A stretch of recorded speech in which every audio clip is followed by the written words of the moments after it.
Bem, nós vamos pedir a presença aqui da professora Jaqueline, da Lia, responder as questões. Tem um bloco maior de questões com a Jaqueline, que ela agrupou já por aí os assuntos afins, né? As questões afins. E vou dar 10 minutos para ela responder. Depois nós vamos voltar com ela mais algum tempo, algumas outras questões. A Lia tem mais uma ou duas questões aqui, a Lúcia também tem uma, né? Ou duas aqui. Então eu vou passar para a Jaqueline. Ela vai em 10 minutos aí tentar responder esse primeiro bloco de questões. Bom, primeiro que é um prazer, né, ter ouvido a Lia, essa efusividade que passa pela alma, né? Eu acho que a gente percebe bem quem fala só enfim, desde uma concepção teórica e quem vive o que fala. Então, fantástico. E a Lúcia mostrando como é que essas coisas todas podem acontecer. Inclusive, várias perguntas, Lúcia, que me fizeram estão respondidas por ti. Eu vou mencioná-las aqui, são várias, né? Eu tentei agrupar, mas as duas mais próximas é sobre os profissionais, né? Uma perguntando como é que se lida com a falta de didática e da fundamentação desses profissionais de apoio. Duas coisas importantes. Lúcia complementou o que eu disse. Quando a gente falou em voluntários, a gente não está dizendo qualquer pessoa. A preferencialidade no Mais Educação é por estudantes dos cursos de graduação. E a gente está ajudando, inclusive, a aproximar a formação na graduação nas várias áreas do cotidiano da escola. Chega de aluno que termina a graduação sem nem ter ideia do que cheiro tem uma escola pública. Então, preferencialmente são estudantes. E esse processo vai se dando na relação com as próprias universidades. Nós temos hoje 42 universidades federais com cursos de formação para professores, gestores, monitores, constituindo o campo da educação integral, porque a gente não tem isso hoje nos programas de pós-graduação. Tem uma ou outra professora, um outro professor que orienta alguma tese, mas esse campo está se constituindo. Então, são preferencialmente estudantes. Ao mesmo tempo, nós estamos investindo na formação de técnicos de nível médio. Lá nas áreas de formação profissional tem o campo do apoio educacional. Então nós estamos construímos esses perfis, e o Cefet, o Centro de Educação Federal Tecnológica de Minas Gerais, já está, enfim, no meio do primeiro ano do curso de técnico em orientação comunitária. Além dos outros, né? Na alimentação, na infraestrutura da escola, da Secretaria da Escola, em que a gente incluiu esses conteúdos, também nós estamos criando um perfil de orientação comunitária para técnico de nível médio, que seria um profissional de apoio. E eu acho que é uma excelente porta de entrada para alguém que vai ser professor, porque é uma experiência densa, é a experiência da construção de um processo. Na mesma linha, me perguntam por que não inserir os especialistas? Haja visto que o trabalho voluntário pode ser interrompido. Bom, vamos sair de uma ideia muito geral e pensar no que é o arranjo de cada escola. Ninguém está falando em sustentar o trabalho só com pessoas que venham de fora. Mas ter a intervenção de um cara que é um escultor, de um cara que é um pintor, de um contador de histórias, por que não? Isso nos ajuda, enfim, a nos conectar com o conjunto de interesses desses meninos, com aquilo que está acontecendo de legal no mundo. E o trabalho de professores especialistas é bem-vindo. Nós não temos nenhuma escola das 15.018 do Mais Educação hoje que seja igual a outra. Qual é a possibilidade em cada escola? E há um processo de pressão, há um processo de mobilização em relação aos gestores municipais, estaduais, que vai nos ajudando a constituir essas condições. Aí uma outra pergunta super importante, mas a educação está atrelada ao IDEB. No caso de Americana, o IDEB é de 6,4, então dá para ter... E é possível ter o projeto Mais Educação. Americana é uma cidade que já tem educação integral. Herbe passou por lá um bom tempo, né? Sim. Em que desenho entram essas escolas que têm IDEB já melhor do que a média nacional? Quando são regiões de muita vulnerabilidade social. Nós temos no entorno de Brasília, naquele anel goiano, sobretudo Águas Lindas de Goiás, e outras cidades que são cidades de muita violência contra a infância e adolescência. Apesar disso, eles têm IDEBs melhores. E são municípios pequenos, não são municípios que tivessem nos critérios que até esse ano o critério demográfico contou. Então, a questão de vulnerabilidade também pode ser justificada e pode ser solicitada ao Ministério da Educação a inclusão do município, apesar do IDEB maior. Bom, o que mais? A questão do atendimento educacional especializado, como é que entra na educação integral? Tem que compor o projeto educativo. Crianças que têm necessidades educativas especiais, parte dessas horas, gosto desse desenho de 37, 40 horas por semana, né? Parte das horas vai ser para o atendimento especializado. Então tem que compor nesse itinerário, inclusive, que é pessoal, não é a turma inteira, são algumas crianças, né? Eu não vejo nenhuma colisão. Nós estamos nesse momento fechando, quinta-feira nós temos uma reunião com o INEP, fechando sugestões para o censo. E no censo, quando se coleta a atividade integral, atividade complementar, que aponta para a educação integral, se coleta ou atendimento especializado. Nós estamos propondo separar as duas coisas. É tempo a mais, mas é tempo a mais diferenciado. Não vejo nenhuma coalizão, né? Vejo nenhuma colisão, vejo coalizão, possibilidade de coalizão. Tem aqui um e-mail e eu vou pedir para a equipe mandar mais informes aqui para a Tatiana. Aí o Carlos pergunta, ele começa afirmando: nossas escolas são nossas salas são as novas celas. 35, 40 crianças apinhadas, isso é gravíssimo. Penso que aí ele pergunta: crianças precisam de espaço para correr, brincar, soltar pipa. Em que espaço acontecerá sessões de cinema, salas ambiente? Nos espaços da cidade, nos espaços que existem. A escola tem que deixar de ser um lugar de simulacro da vida real. Tem que ter a sala, tem que aprender matemática, não tem a menor dúvida, todas as áreas. Só que como é que a gente se apropria e articula aquilo que a sociedade tem, que a cidade tem de melhor, que aquele espaço em que eles vivem tem de melhor? Como é que as crianças de Paulínia, imagino que sim, quantas vezes por ano elas lotam esse teatro aqui para ver peça de teatro, para ver apresentação de orquestra? Como é que a gente coloca as crianças e jovens no nosso circuito de cultura humana? Naquilo que de melhor nós produzimos. Eu não quero dizer que aquilo, né, que o funk, né? Bom, tem que ver aqui que é produção cultural, o que é que diferencia, mas não dá mais para deixar esses meninos chegarem aos 15 anos sem nunca terem ido ao cinema, sem nunca terem ido ao teatro, porque isso para mim é crime lesa pátria. Aí ele vai para o crime. Bom, o que nós oferecemos de melhor para esse guri, para essa guria, né, como se diz lá no Rio Grande do Sul, do que aquilo que o mundo do desvio aí oferece? Então, é preciso articular a escola com outras políticas públicas, articular com outros espaços e equipamentos públicos. Então, a escola, claro que a gente deseja avançar nas escolas parque do Anísio. Inclusive no MEC nós estamos constituindo um GT que começa a discutir construção, reforma, adequação de espaços de escolas para a educação integral. Mas nós não queremos que a educação esteja toda dentro da escola. E aí, de novo, a explicação, toda a narrativa da Lúcia sobre o projeto de Diadema dá um pouco de concretude para isso que eu estou dizendo. E eu fico muito feliz de ver isso concretizado. Na tese de doutorado em 98 eu dizia várias dessas coisas e agora essas coisas estão efetivamente acontecendo. Aí uma outra pergunta importante é sobre o valor, né? O valor aluno no período integral é baixo, segundo alguns governos, por isso a adesão às escolas semi-integral é pequena. É possível aumentar o valor aluno para que fique o dia todo na escola? Bom, eu acho que a ponderação de Diadema também é importante. O recurso do governo federal é 55%, a complementação do Fundeb mais o PDDE dá 55% do custo que se tem, né?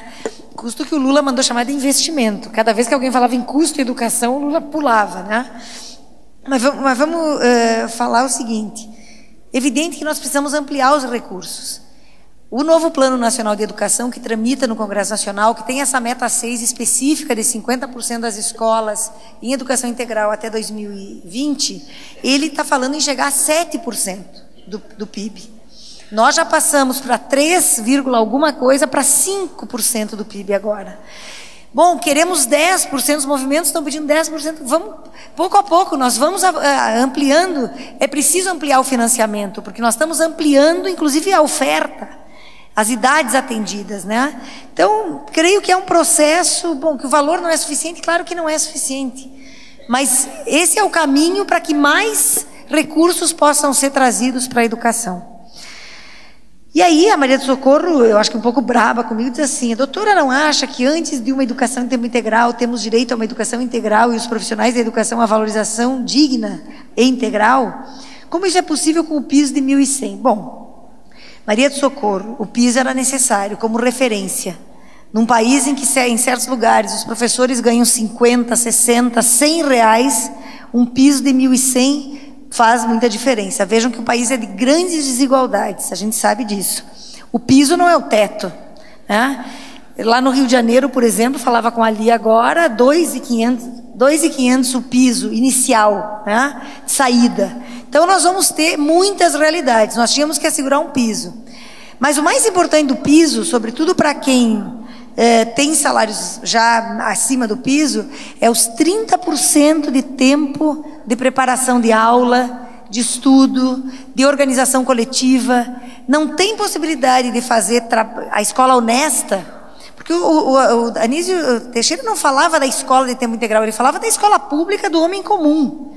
Essa escola que tem que ser essa escola de dia inteiro, ela para que ela possa acontecer, uma condição sine qua non é trabalho coletivo das equipes. Professores, funcionários, essas pessoas da comunidade que ajudam a fazer essas articulações. Então o piso traz uma coisa importante. Bom, se eu me fixar na ideia dos 1.100, eu vou dizer, não, é muito pouco para aqui. Se eu for lá para o interior do Rio Grande do Norte, para o interior o Brasil é tudo isso. Então o piso é uma referência, e vocês viram que uma ação de inconstitucionalidade durante 2 anos, para que o piso fosse finalmente considerado, 3 anos, para que ele fosse considerado constitucional.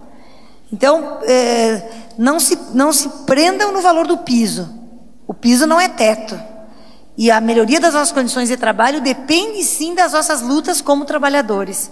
E isso a gente não pode deixar de fazer nunca. Então tem processos que são processos que estão acontecendo ao mesmo tempo. Eu acho que é um pouco assim, tudo ao mesmo tempo agora.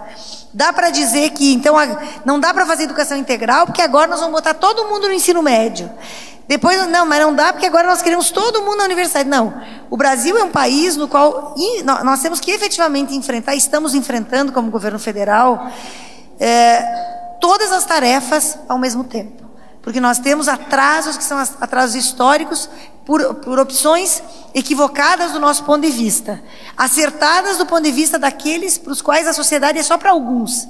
Para nós o país tem que ser de todos, né? Para nós o país efetivamente tem que caminhar oferecendo oportunidades para todos. Então eu não sei se respondo, mas tanto a fala da Lia, maravilhosa de ouvir, como a fala da Lúcia, Clara, sobre como é que está se executando, como é que está vivendo a construção dessa política, explicam muito mais, inclusive, do que aquilo que eu pude dizer. Acho que depois eu posso voltar. Obrigado. Vamos agora, então, passar para a Lia. Tem um bloco lá de algumas questões. Gente, bom, tem umas pessoas pedindo assim o contato, fazer contato. Quer dizer, meu nome, né, tudo junto, minúsculo, Lia Faria, né, meu primeiro e meu último nome, Lia Faria, @terra.com.br, né?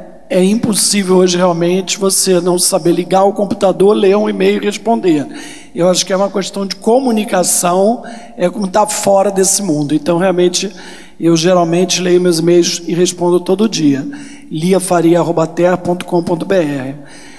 Né?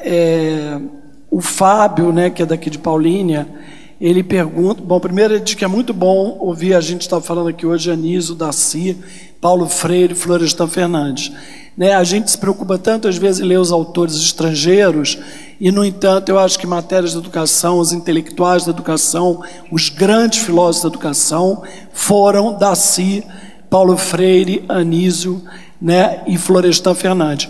Quem conseguir ler esses 4 já tem uma excelente formação teórica, já tem uma formação para ser educador e professor, e eu acho mais importante às vezes estar aprofundando o pensamento sobre alguns do que ler superficialmente sobre muitos.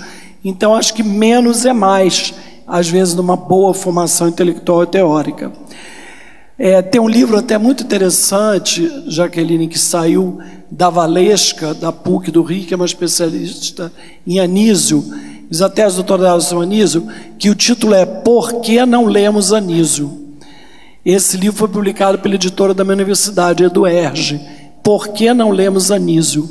E eu estava brincando que eu estou pensando em escrever um livro, Por que não lemos Darcy?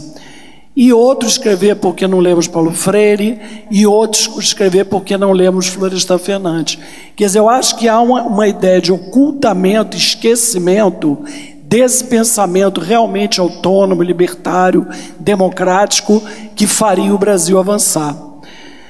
E eu acho que tem muito a ver com a pergunta que você faz, né? Quando você fala, por que o governo federal não cobra mais de estados e municípios o projeto de escola integral? Sempre com os 4, 8 anos de mandatos, tudo fica como está.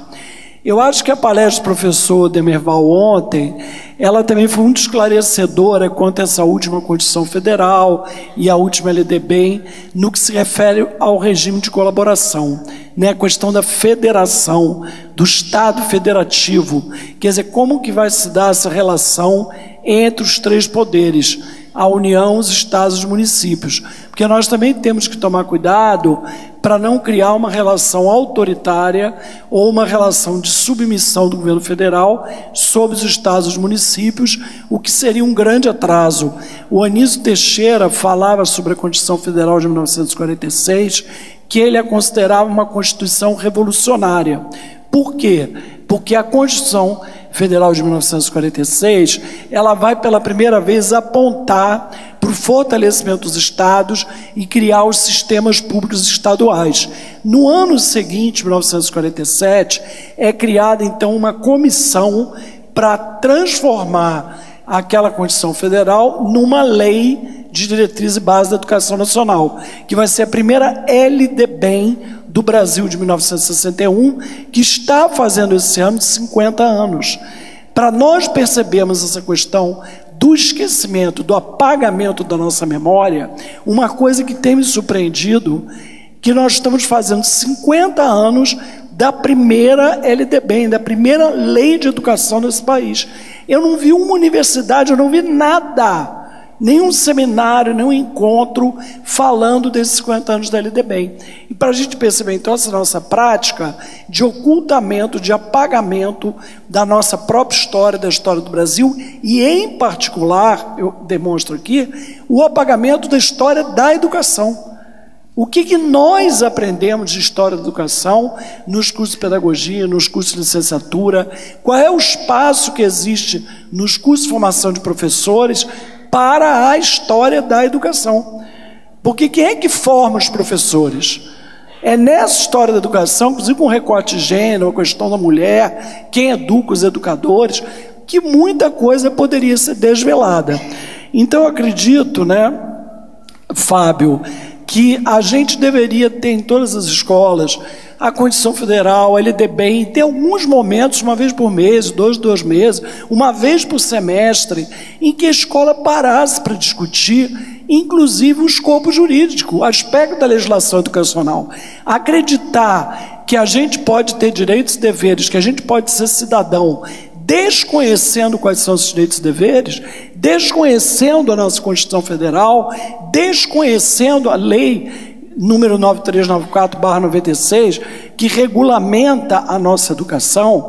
Então, eu fui líder sindical há 13 anos, e eu acho que 2 equívocos sérios nós cometemos no movimento sindical. Nós não valorizávamos a questão da legislação, nós não nos aprofundávamos, não nos capacitávamos para fazer esse enfrentamento no que se refere à legislação, e também desprezávamos a questão econômica.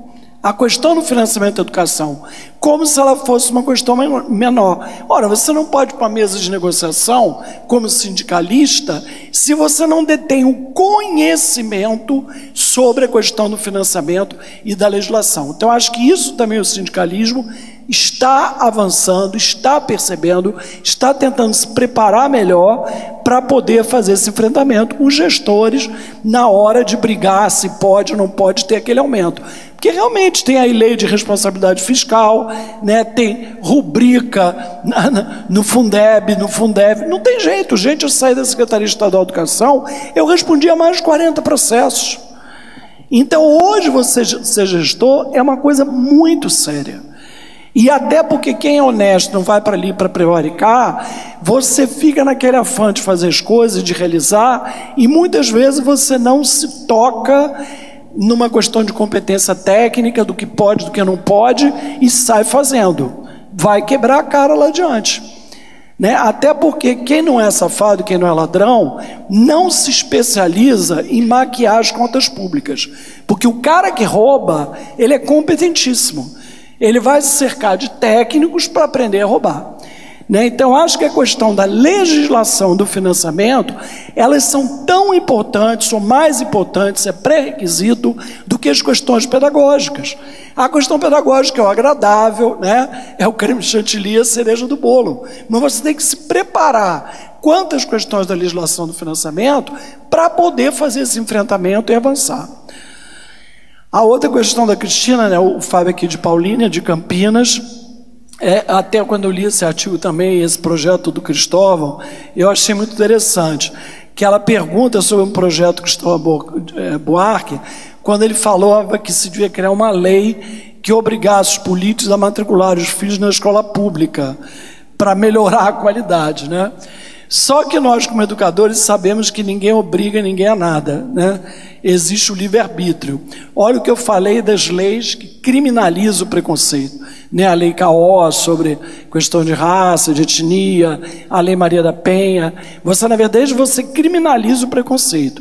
A pessoa vai pagar, vai cumprir uma pena porque ela foi racista, homofóbica, ou cometeu violência contra a mulher. Mas você não está mudando o comportamento das pessoas.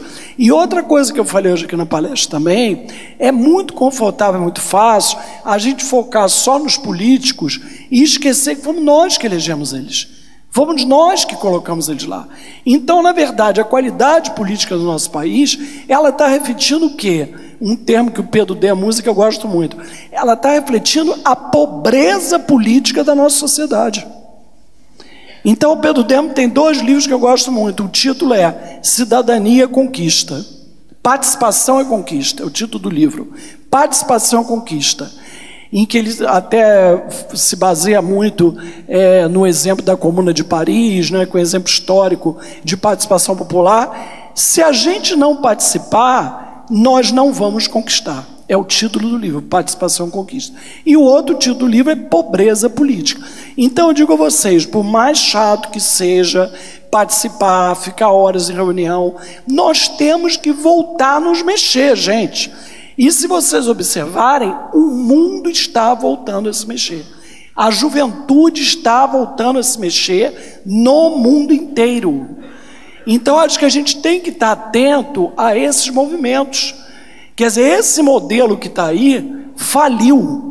Os Estados Unidos estão em crise econômica, a Europa está em crise econômica, a educação vai muito mal em vários países, inclusive no nosso. Então, ou nós, a sociedade, vamos despertar e andar e começar a fazer algum movimento, ou realmente nada vai mudar.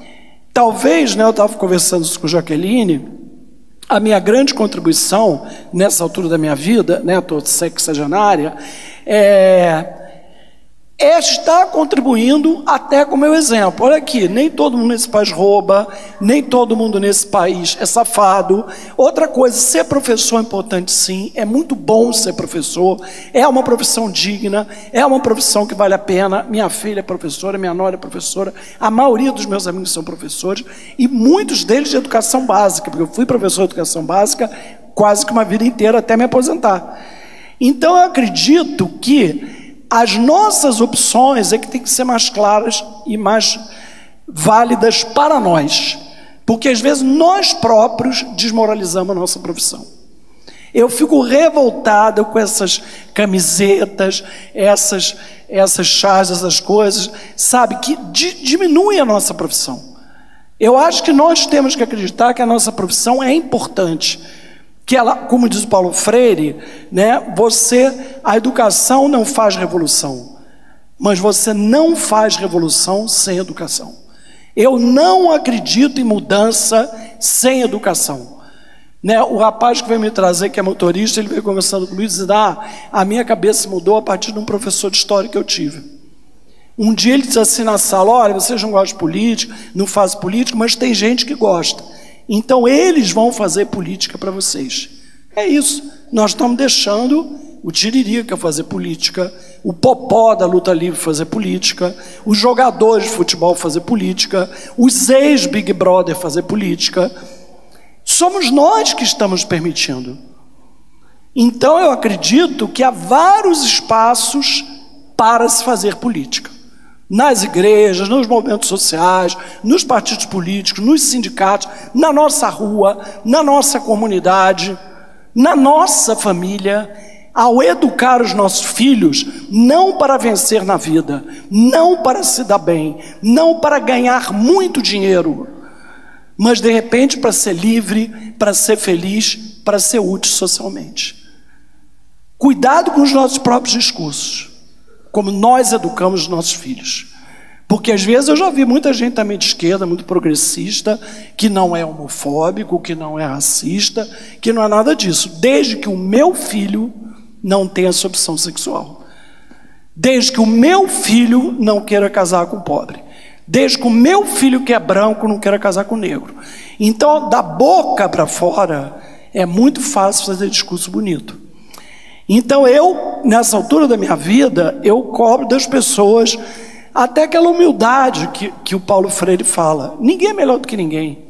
Sinceramente, eu me sinto incomodada, às vezes até envergonhada, quando as pessoas ficam falando muito do meu currículo. Porque eu fico vendo, num país de descamisado, como eu sou privilegiada. Porque eu sou brilhante, porque eu sou inteligentíssima? Não. Porque eu tive direitos? Não. Eu tive privilégios. E, no entanto, a pessoa chega na academia, vira PhDeus, que o cara faz mestrado, doutorado, ele é quase Deus. Ele é PhDeus. Cristo se candidatar à seleção de mestrado, perdia, só ia ter a Bíblia, só uma obra. Não ia ser aprovado. Entendeu? Então, gente, nós temos que pensar o que nós fazemos quando a gente tem poder. Quando a gente chega num cargo público, quando a gente chega numa universidade com mestrado, doutorado. O que nós fazemos? Sinceramente, hoje me preocupo muito pouco com os políticos. Eles ocupam um lugar mínimo na minha vida. Até porque um dia uma pessoa disse assim para mim: Lia, sabe o que precisa de política pública? Pobre. Olha que frase dura. Quem precisa de política pública é pobre. Porque nós temos plano de saúde, porque nós pagamos a educação dos nossos filhos. Então a gente tem que estar onde? Lá nas comunidades, lá onde as pessoas não têm acesso, numa sala de aula, brigando para que os nossos alunos tenham consciência crítica e eles possam mudar o mundo que está aí. Então, gente, vamos parar de nos preocupar tanto com os políticos que estão aí e vamos começar a forjar novos políticos. Vamos começar a educar novas gerações. Gerações de 20, 30 anos para concorrer já ano que vem às prefeituras. Vamos ensinar essa gente a fazer política com P maiúsculo. Eu acho que tem uma geração perdida aí de políticos com raríssimas e honrosas exceções. Né? Os próprios partidos políticos no Brasil eles sofreram um desgaste monstruoso. E aí, mais uma vez, acho que o companheiro Gramsci é maravilhoso. O Gramsci tem uma frase que define muito bem o que o Brasil está vivendo. Ele diz assim: na passagem do velho para o novo, coisas mórbidas costumam acontecer. É a dialética, minha querida. O velho não quer morrer, o Maluf não quer morrer, o ACM, através do neto dele, não quer morrer, o Sarney, todo o clã dele não quer morrer, o Renan Calheiros, o Collor, é muita coisa velha, podre, fedendo no reino da Dinamarca. E acontece que esse velho não quer morrer, mas o novo está aqui nessa sala, o novo quer nascer. E o novo é poderoso, ele vem rasgando, ele vem rompendo, e ele nasce com dor. Porque esse papo de pato sem dor é para homem e para médico.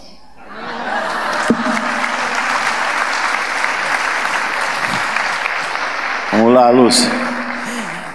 Depois eu vou formular, Lúcia, dá licença, pô. Depois eu vou formular um último bloco de questões para a Jaqueline, vamos encerrar, que já são 5h10, né? Tá? Depois da Lúcia, o último bloco, então, para a Jaqueline. Estou brincando que eu nunca mais vou esquecer isso, para brincar muito com os meus amigos acadêmicos.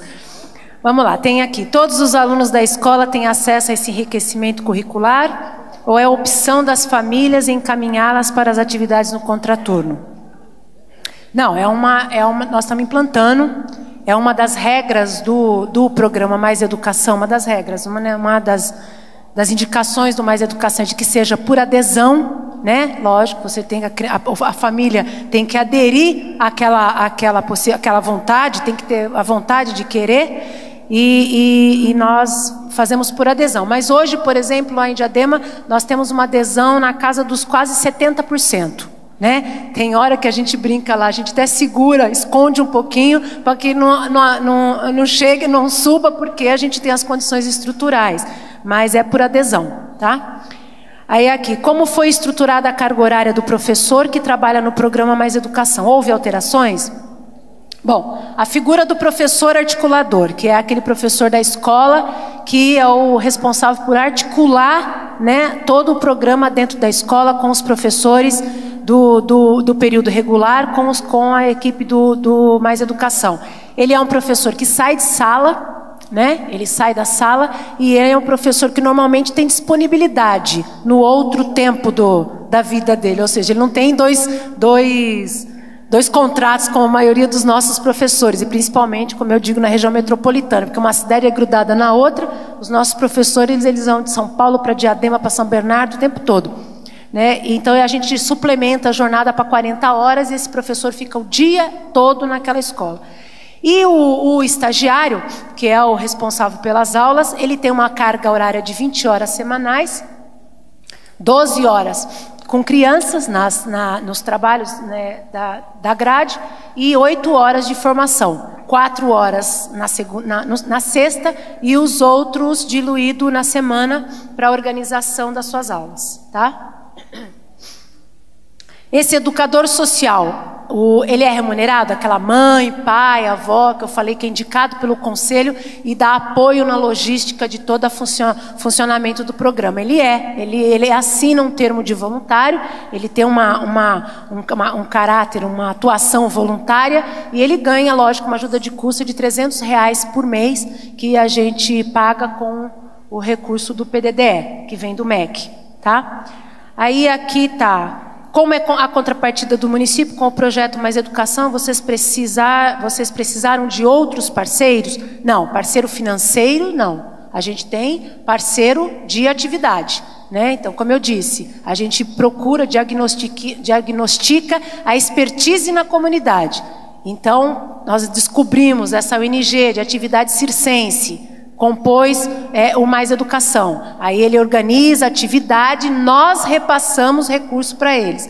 É essa ONG que faz Percussão, que é uma ONG, inclusive, internacional, que tem lá na cidade, tem um trabalho muito reconhecido. Ele trabalha com meninos em risco social, e eles trabalham muito com musicalidade e percussão com as crianças. Eles também compõem o programa, a gente faz um convênio com eles e repassa. Eles são ONGs, né? Não é iniciativa privada, né? Tem um estatuto que tem próprio, com origem pública, e nós repassamos recursos por atendimento para eles. E o Herbert até fez uma questão sobre o valor, custo aluno ano, né? Nós estimamos aqui que o nosso custo ano dos nossos alunos está em torno de R$7 mil. Né? E aí a gente vai, claro que construindo no tempo, né? E aí com todas essas mazelas que de forma muito poética a Lia descreve aqui, né? As crianças iniciaram, elas tinham duas refeições, né? Aí nós vimos que essas crianças estavam indo com fome para casa. Aí os pais reclamaram, eu vou tirar, porque ele chega com muita fome em casa. Nós precisamos colocar mais uma colação, que a gente chama, que é uma parada para um lanchinho, porque aí nós vimos mesmo, 8 horas na escola, com 2 paradas para alimentação, é muito pouco, né? E aí nós precisamos dar mais uma terceira alimentação. Isso é um custo maior. E para os secretários, sabem, a alimentação não pode entrar nos recursos do Fundeb, é com recursos próprios. Então onera mais ainda pode ser cupinar ou onera mais ainda os recursos, a receita própria do município, né? Então, é essa organização que a gente tem feito. Tem uma questão aqui, que aí é uma pergunta específica de creche, para mim, mas eu tenho um e-mail e eu respondo por e-mail, tá? Bom, eu só quero... Posso terminar, Hebe? Fazer aqui a... Eu acho que, assim, tudo isso que nós discutimos aqui, vimos, como eu disse, desde Anísio Teixeira, lá atrás, que vem aí Darcy Ribeiro, e a gente... Desde 97, a LDB, saí com um monte de piadinha boa aqui. A LDB foi instituída e a educação integral era uma diretriz da LDB e muito pouco se andou. Muito pouco se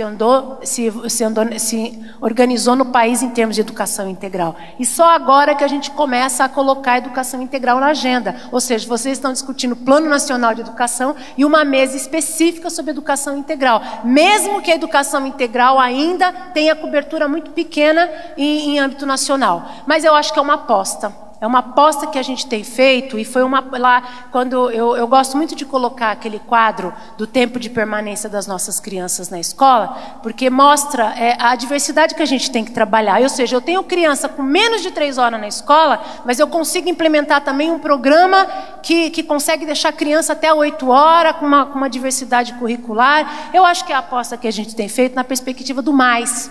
Essa criança, ela tem que ter mais. Aí eu só quero terminar, Lia, com uma coisa que eu tenho, uma frase que eu li no Twitter, que eu sou twitteira, diferente da Lia. O Gustavo Iosp, ele resolveu agora ser a grande força verdade no país em termos de educação. Eu costumo dizer que ele não tem nem idade para ser força verdade. Acho que ele deve ser mais novo que eu, mas enfim, ele resolveu ser. E aí esses dias no Twitter, Jaqueline, ele escreveu assim: a criança não sabe nem ler e escrever e estão dando jiu-jitsu para ela, né? Aí eu digo assim: a escola, a obrigação da escola de fazer ler e escrever, ela é perpétua, inerente ao trabalho dela. Ela nunca vai conseguir fugir disso. Seja em 2 horas, seja em 3 horas, seja em 4 horas, seja em 8 horas. O que nós estamos criando é uma perspectiva de mais. Dessa criança poder ter as mesmas oportunidades do universo cultural que nós temos. E eu costumo brincar muito com a minha equipe lá, né? Eu vejo o meu filho, eu tenho um filho de 4 anos. E ele já está todo espertinho para a questão da letramento e alfabetização, né? E que as classes populares, os filhos de 4 anos, estão ainda totalmente, né, dispersos nesse tempo. Por quê? Porque o meu filho tem livro em casa, ele é estimulado, ele vai no teatro, ele vai no cinema, ele me vê ler, ele vive, ele consegue ter um horizonte maior. É isso que nós estamos apresentando para essas crianças. A possibilidade delas ampliarem o horizonte delas. Eu brinquei com os pais quando eu fiz essas reuniões no começo do ano. Eu dei uma imagem, fiz uma metáfora, no primeiro momento pareceu agressiva, mas eles entenderam muito bem, que é o cabresco, né? Eu falei: os filhos de vocês, eu me coloquei, a gente usa um cabresco, é que nem burro, né? Nós estamos tirando o cabresco dessas crianças para ver se eles conseguem enxergar. E eu tenho absoluta certeza que a hora que ela conseguir aumentar o grau de visibilidade dela, ela vai aprender a ler e escrever. Ler e escrever vai ser um processo natural dela. Então é isso que nós estamos oferecendo para essas crianças e é a aposta que a gente faz. E essa aposta, ela é muito desafiadora para todo o país. Eu tenho a certeza, São Paulo é um centro de excelência dentro do país, né, que a gente vive um país de muitas adversidades. Então aqui nós vivemos no Sul Maravilha, né? E imagino o que seja implantar esse programa no Piauí e todo o interior do país. Então acho que é isso. Eu quero parabenizar a Jaqueline pela esse jeito desafiador que ela tem. Ela desafia mesmo, ela me desafiou lá em Brasília e nós não tínhamos nem a intenção, inclusive em 2009, disso, mas ela foi desafiadora para mim e para muitos secretários da região. Então eu acho que é isso que é a nossa próxima agenda do país. Obrigada. Bom, nós vamos passar o último bloco, pedir para o César vir aqui para encerrar, enquanto a Jaqueline responde, né? Nos 5 minutos aqui. É o seguinte, tem uma questão específica da Irene de Campinas sobre privatização. Se ainda existe o risco da privatização no Brasil, o que você acha disso? E as outras questões refere-se a... É um bloco de questões semelhantes, de 3 ou 4 questões.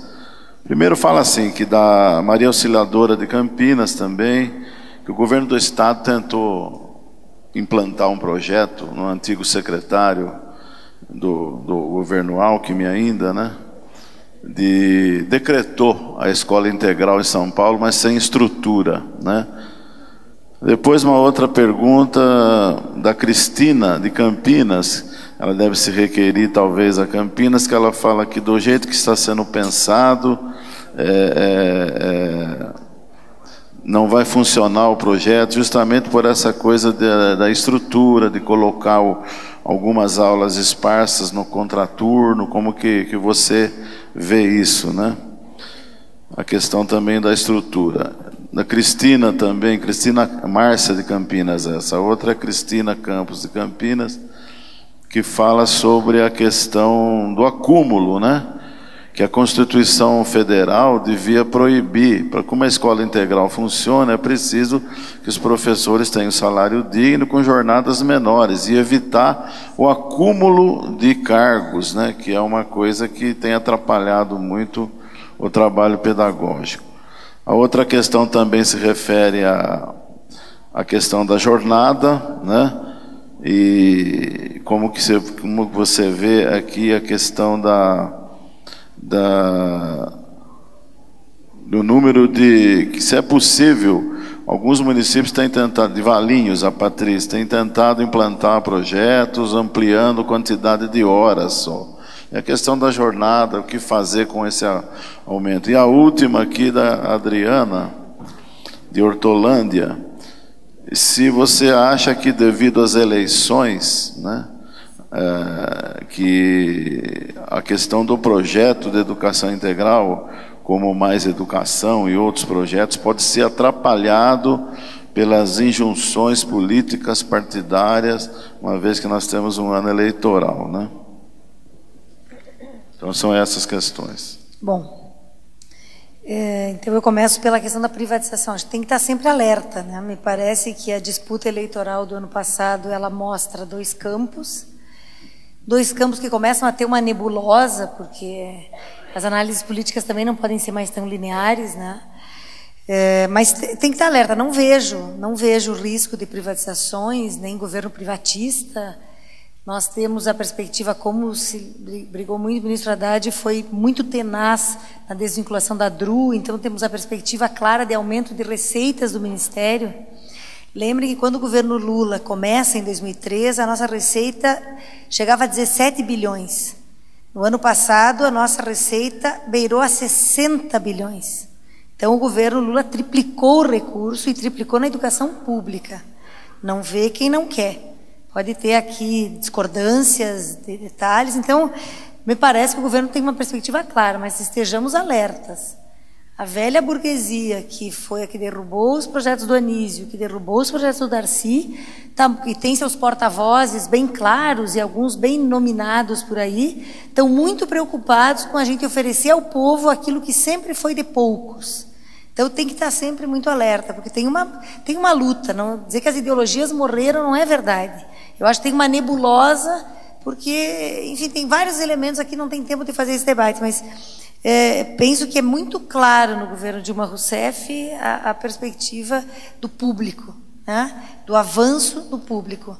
Há uma semana, há 10 dias, se anunciou em Brasília, teve todo um momento de anúncio da expansão das universidades federais, de expansão das escolas técnicas, na verdade agora institutos federais. Então, assim, não me parece que haja risco nesse governo, mas temos que estar alertas. Essas forças super conservadoras, super homofóbicas, às vezes, super classistas, elas não morreram na sociedade brasileira, elas estão muito presentes, né?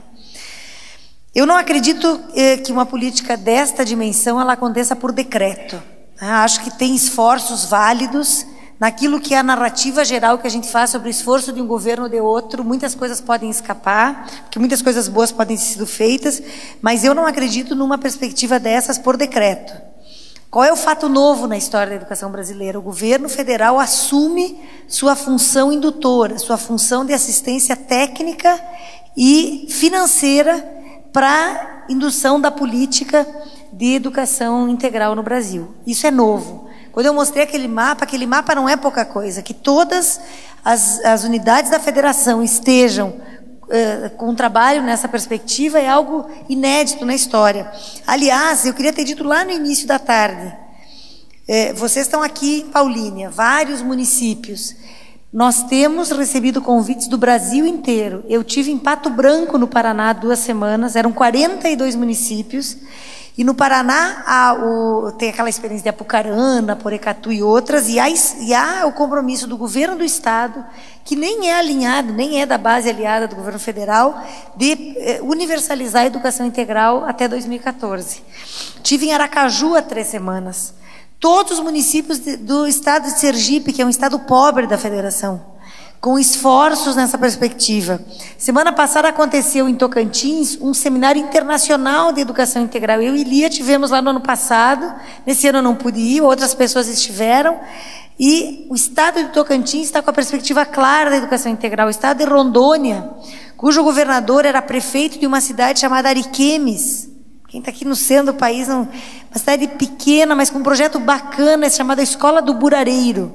Toda uma relação com os arranjos produtivos locais, lá está a Escola de Educação Integral. Então, nós estamos, mesmo que não estejamos vendo tudo o que está acontecendo no nosso entorno, há um movimento em curso. Depois eu volto para as outras questões, mas eu penso que nós podemos ser menos atrapalhados pelas conjunções políticas se nós assumirmos aquela postura que a Lia apontava antes como sociedade. Como é que a gente se coloca? Eu não acredito em nenhum regime totalitário que possa voltar para o Brasil, mas nós sabemos o quanto as políticas locais podem ser pesadas, né? Para tirar uma coisa de um curso de outro. Bom, como é que a gente garante? Se a gente tem projetos consistentes. Como é que cada escola, desde a LDB de 96, as redes já podiam ter se movimentado, e se os professores conhecessem mais a LDB, podiam ter dito, não, mas está aqui. Artigo 34, progressiva ampliação da jornada. Artigo 87 das disposições transitórias. Devia haver o esforço conjugado dos entes da União, todos, para que acontecesse. Então, se nós começamos a nos organizar, e não se organiza... A gente não se organiza só na ordem planetária, nos grandes movimentos da internet ou no partido político, no âmbito da escola, do âmbito daquela comunidade. Começa a fazer o trabalho, começa a ver o que é preciso mobilizar para começar, se não está começado. E aí esse é o movimento que nós temos que fazer para que isso não volte atrás. Eu espero que os movimentos partidários necessários na democracia, bem-vindos na democracia, eles cada vez mais se qualifiquem no diálogo com quem está fazendo a escola pública, mas a gente tem que se dispor ao espaço público, né? Volto a Hannah Arendt. O que pior se podia impor a um cidadão grego, ateniense, era deixar de ser visto ou ser ouvido na esfera pública, era ser banido para a esfera privada. Nós estamos, por isso a ideia da liberdade, nós estamos banidos quase todos da esfera pública, porque ninguém se manifesta. Se manifesta o prefeito, o vereador, no máximo, a gente vota, bom, isso é legítimo. Mas, para além disso, quais são os grupos de estudo que a gente tem? Então, tem uma força. São Paulo viveu a experiência dos ginásios vocacionais.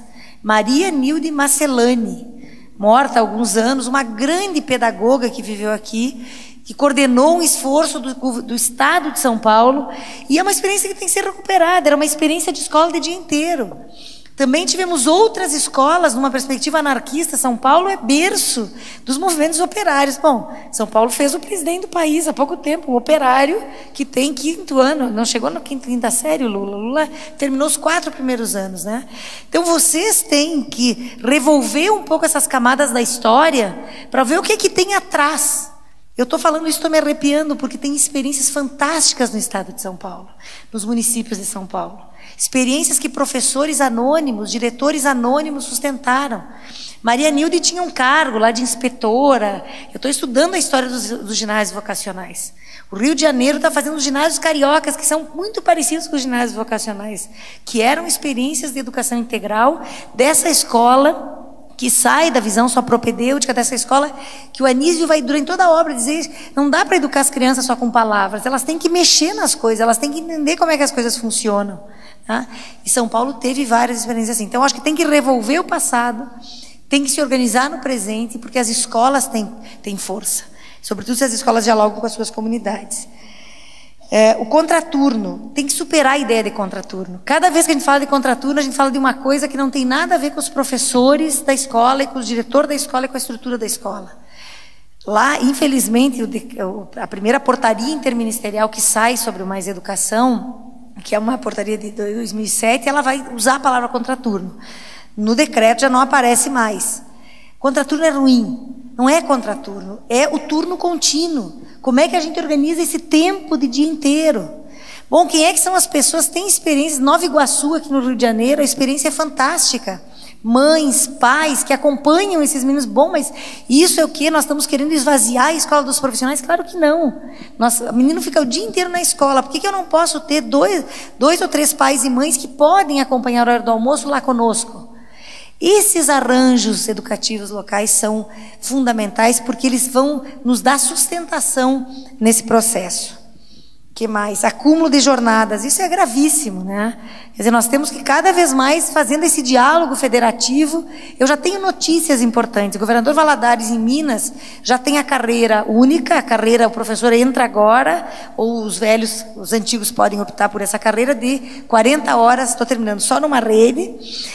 E a gente sabe o que é terrível. O professor, Lúcia falava, ele dá aula lá em Diadema, depois ele vai a São Paulo, depois ele vai a São Bernardo. Eu acho que tem que ter um diálogo dos gestores se colocando em conversa, para de repente fazer permutas. Ele fica com aquela carreira. Ele é professor 20 horas de Diadema e 20 horas de São Bernardo. Bom, então eu troco uma carreira, ele fica com a carreira formal assim, mas eu, de algum jeito, trago ele só para trabalhar aqui em Diadema e depois eu dou um outro que vai lá, que fica só em São Bernardo. Eu acho que nesse momento nós vamos ter que ir fazendo arranjos que são próprios dos problemas que nós temos agora. Eu acho que é ótimo. E tem que ampliar horas, evidentemente, né? Nós vamos ter que perseguir. E aí vem, César, eu acho que uma coisa que é um mito no Brasil, né? Eu sou professora da Universidade Federal do Rio Grande do Sul desde 89. As universidades federais são de excelência, como as escolas técnicas federais, mas não tem mágica. Como diz a Lia, não é porque eu seja brilhante, os professores... Nós temos 40 horas. Com dedicação exclusiva, o que nos garante 40% a mais de salário, com tempo para fazer pesquisa, com tempo para fazer extensão universitária, com tempo para produzir conhecimento e sendo estimulados. Essa é a diferença entre a rede federal. Não é mágica, não é que sejamos os melhores, temos as melhores condições. Então, eu não acredito que seja possível fazer todas as escolas do Brasil sistema federal, que também é uma proposta do senador Cristóvão, ousada.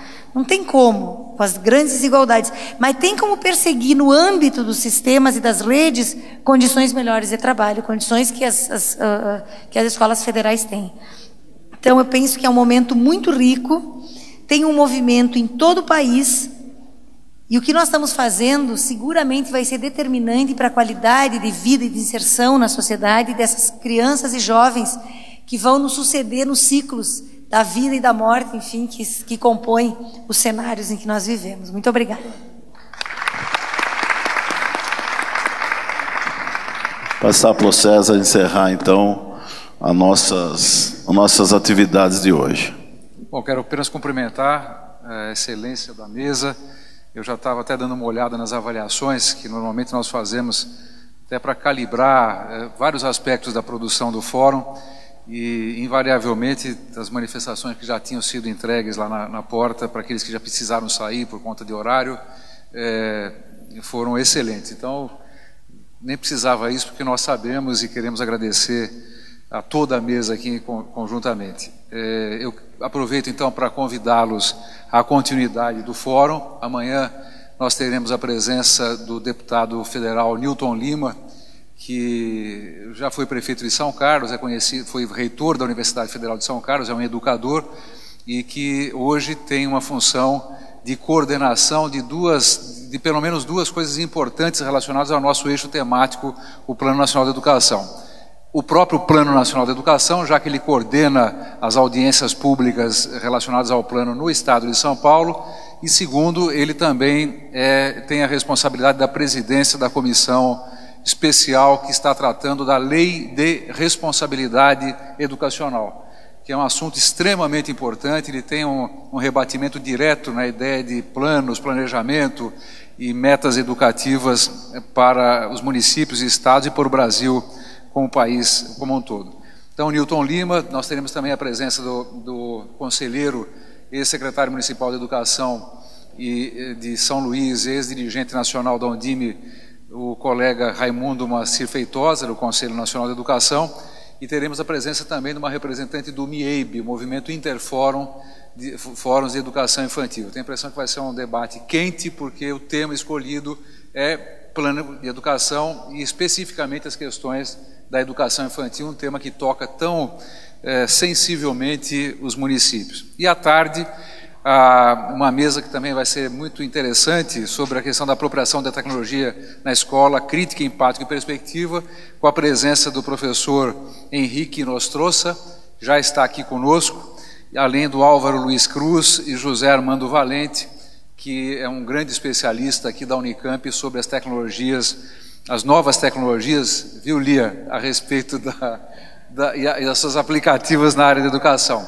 Terminando a tarde da manhã com a presença do professor João Palma Filho, secretário adjunto da Educação do Estado de São Paulo, que vai tratar exatamente da integração de plano nacional, plano estadual e planos municipais de educação. Muito obrigado aí pela atenção de todos, tenham uma boa noite e até amanhã às 8h30. Obrigado.